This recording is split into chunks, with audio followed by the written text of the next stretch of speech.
welcome to a Smurd P video, and today we are looking at this year's Mighty Morphin Power Rangers Beyond the Grid Deluxe Edition. So we've now moved away from year 1, year 2, we're simply on events now. We have this beautiful picture of Ranger Slayer on the side, which if I remember correctly was a variant. And I have that variant in my collection, I'm proud to say. And I think, if I remember rightly, I don't think I paid a fortune for that one, which is always a bonus. We got this lovely purple on the side. We got Beyond the Grid there, and we got this weird little sign here. So it's no longer morphin coins, etc. So we've had Green Rangers, Red Rangers, whatever Draken's one was, I can't remember, but I'll get that out before the end of the review. We've now got like what looks like a solar system sign. That's how I'm reading it anyway. Then at the bottom here we have the writer Margaret Bennett, Simone DeMille, Ryan's in there as well, Donnell as well as the artist. Quality guys, very well known in the Power Rangers comic land. And then on the back we've got the usual, this is how much it costs. And in the UK it's £45. That is a lot of dough. I was very lucky. I got this with Amazon. I'm not gonna lie, I do use Amazon a lot. However, sometimes I really dislike them and their packaging. Now the book turns out quite nicely. It's a win. And if it doesn't arrive, it's very unfortunate. You can see there on mine there's a mark, so I'm going to be reaching out to them and saying I want to replace it. I've also got some damage up there which I've just noticed, which is annoying, because when I spend money on these collected books, I want to be getting something special to look really nice on my bookcase. That is the most important thing. Okay, so that's, I always like to be careful when I'm opening these books. If I get them into a decent position where I can hopefully show them to you. So in here you have this beautiful cover. You got the team that have created. Now one thing, a bit disappointed once again, no foreword with this, so it is disappointing, should I say. And once again it is in chapters, chapter 1 being the first chapter, and I think this is issue 31 to 39, so issue 31 to 39. So immediately off the bat as well, we've have a lot less content than the big shattered grid, which is first of all disappointing. And the only extra story we get in this, we get the 25th anniversary special, which is lots of little stories inside. Now I have that issue, I'm not gonna lie. I haven't bothered reading it, and I wasn't going to get it, but then I decided to get it because I thought maybe I could fit that into my collection, and it is in my comic collection, and it is canon with this this run. So I have it, but I've never read it, so I'm looking forward to that. You have the nice little covers there. That's a variant cover, and then you have these ones which were a set of helmets, and they all had a different view of Solar Ranger. I was definitely grabbed them because I liked the look of them. Thing about helmets. So basically the Rangers are lost and in another dimension. So we've got, if I remember correctly, Andros, Tanya, Mike, Cam, the new Solarix Ranger or Solar Ranger, and her mate or girlfriend. We also have said Mike, we have Kimberly, the Ranger Slayer, and we have is his name Snide? I can never remember. The bad guy from Dino Thunder. Dino Charge. He is in here as well, and he is taking over Kodo's role and the Blue Ranger. He actually has a nice one issue here where they talk about what it's like to be on the dark side. This is a very good run. I'm not gonna lie, I enjoyed it. It's not really a big twist, but it leads to what's the word? A very well told reason for the bad guy and what the bad guy's about. I'm not gonna spoil it. And if you want a read through off this, check out Infinity Nexus. He is definitely gonna be talking through the whole story. He does it very well. He has a great manner. He's a good guy.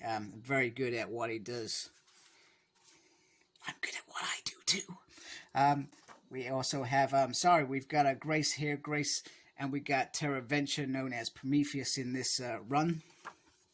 So that's what they've arrived in the other galaxy on. And, you know, there's some beautiful artwork. And I'll be honest with you, don't get me wrong, I'm very happy that Ryan is leading the flagship, but I was really starting to enjoy these Rangers. This is that issue that I mentioned about the Snide, whatever his name is. I forgot his name. Heckle, that's it, Heckle. It says it right there. But I'm taking that one. It's a really good story, and I think towards it, I didn't want it to end. And I really do hope that Margaret, even if it's just a stint of 10 issues, gets a little run just to break up the Mighty Morphin team. Because I do feel like she does a fantastic job. She delves into these characters that we all love for various different reasons. And she does some really, really good work. Chapter 8. And here they are in Solo Rangers. I try not to spoil anything while flicking through here. So, let me just, I'm going to push it through a little bit. Oh, here are the extra tales. Like I said, never read them. I'm probably more excited about that than reading the other story again. But when I'm reading the other story, I always what's the word? I'm reading it over a long period of time, so I'm reading disjointedly, and sometimes that is not always a good thing. And it's nice just to read it as a whole story. We also at the back you get the usual covers, the different covers. Some of these are main covers. These ones look like main covers. And you got the variants. And these were some nice variants. I had to bite my tongue and say, I'm not buying that, I'm not buying that, I'm not buying that.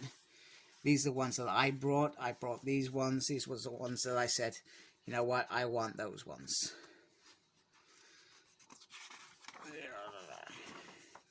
I always felt like I meant to complete Makeda's set because he had these other two variant covers as well, where they kind of join, so what they become and how they arrived. I meant to do that. Also the Forever covers, these are really, really nice. I brought a couple. I brought the Evil one, but I decided not to go any further. Which I'm kind of glad I didn't go any further. That's a reminiscence to Amazing Spider-Man. I've kind of kept my eye on that one. Oh, that's nice. I've never seen that one before. So there are some things in here that I've never seen. Concept and gallery art. This is new. So we never had something like this. So this must have been the designs when they were talking about how they were going to deliver this. Simone is a very, very talented artist and produces some amazing work. Actually, this is really nice. This is some real nice detail. We've never seen this sort of stuff in the previous ones. Not that I can remember. I can't remember. Like I said, it's been probably a year since I read that. Special preview of Necessarily Evil. That's interesting. by the looks of it, it just looks like that first fight out of issue 40. Where Tommy's kind of down himself a little bit. Interesting, very interesting. So once again, it's all about the content. Now, in reality, that first hardcover, which I will get up in a minute, had, I think, 12 issues. Then Volume 2, if I remember correctly, had 12 issues, or maybe 11, taken out to issue 24. Maybe, no, that is 12 issues. What am I talking about? That's 12 issues, taken up to 24, and then Shadow Grid had that. Now, I guess my biggest gripe here is the fact that there is no Go-Go in here.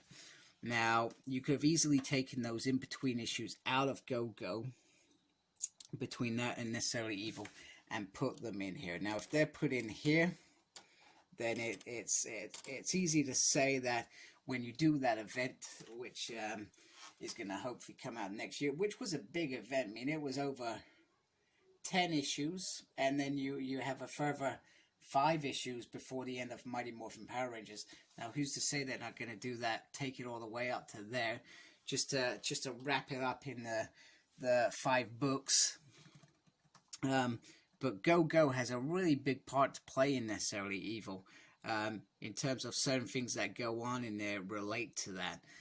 So it's not really a crossover bit, but certain elements of that affect that, and decisions, etc. So I'm probably a bit disappointed that no Go-Go was in here, because it probably would have been easy for them to slip in there. One thing I am hoping for, Boom Studios, I hope you're listening. I would love just a Go-Go omnibus. I mean, we've got the 32 issues. Then there's the Forever, Power Rangers Forever, and Power Rangers Back to School, if I remember rightly. Easy, a very, very nice, perfect omnibus. I don't think Boom Studio have ever done an omnibus. They delivered these quality hardbacks, but an omnibus, boom, we would be sold. And even a Mighty Morphin Power Ranger omnibus, I think at this point, if you could easily get 2 omnibuses created right now. Not saying that they have to do that, but I just love omnibuses. For those who follow me, I do a lot of X-Men omnibus reviews. That's mainly what I collect, X-Men omnibuses. Apart from one other series which I really love, which is this one. I did do Transformers for many years, the IDW Transformers, but it's cancellation, and to be fair, I needed to buy a car. So I sold that series, Phase 1, and all the Phase 2 books that I had at the time last year. In fact, over a year ago. Wow, that went quick. So let's see the other hardbacks. Okay, so here are all 4 volumes together, and you can see the difference in this compared to these. Now, don't get me wrong, this has a very large chunk of variant covers at the back, and the same with this. This probably actually has the most issue content involved, building on the main Shadow Grid core. It also had the prelude in there, so you didn't have to go and find the other books. You just wanted to read that event, which is great and very, very nice of them. It also had, there are 2, there's an annual in there. There's also Shadow Grid 1 in there. So, and also the Go-Go Power Ranger, the extra issues, which I think, if I remember right, it was around 4 issues, not loads. So they look very nice together, and as you can see, this one does look a little bit small. I'll just turn it to the side so we can see each one as well. So year 1 had the classic issue 0. Year 1, the classic issue 0, very classic thing. I've also got that one. Not boasting. Then year 2 had Tyrannosaurus. So we started to get a feel for, hey, they're going to go with all the Rangers. It makes sense in all the colors. No, Boom Studios decided to mix it up, and Lord Draken is going on front because he is the main man. I don't have this cover. I'm going to admit that. And then finally, we've obviously got Ranger Slayer on there. So, yeah, so that's that. And once again, they do look very, very sweet together. Not gonna lie, I just wish that this had more content in it. But it's a great story.